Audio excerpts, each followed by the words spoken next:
Understanding, put that back. A guide for English learners. Hello, everyone.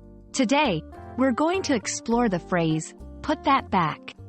This is a common expression in English, used in various contexts. Understanding it can really help you in everyday conversations. So, let's dive in and learn about what this phrase means and how to use it correctly. The phrase, put that back, is an imperative sentence. It's a command or a polite request, depending on the tone of the speaker. It literally means to return something to its original place. For instance, if you take a book from a shelf, someone might say, put that back, to mean, return the book to the shelf. Understanding the context is key. Put that back can be used in various scenarios. 1. At home. Parents might tell their children to put that back if they are playing with something they shouldn't. 2. In stores. A storekeeper might use this phrase if you've misplaced an item. 3. At work. Colleagues might use it to ensure everything is kept in order.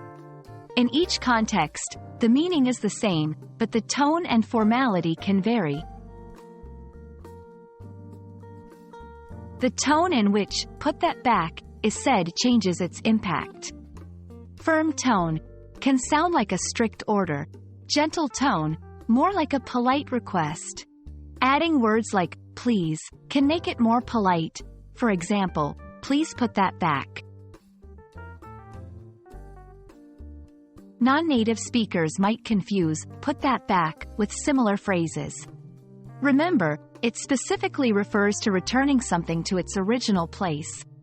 Don't confuse it with, put it back on. This implies putting something on a surface or a person. Take that back. This means to retract a statement or return a purchased item. I hope this explanation clarifies the phrase, put that back, for you. Remember, the key is in understanding the context and the tone of the speaker. Happy learning, and see you in the next video.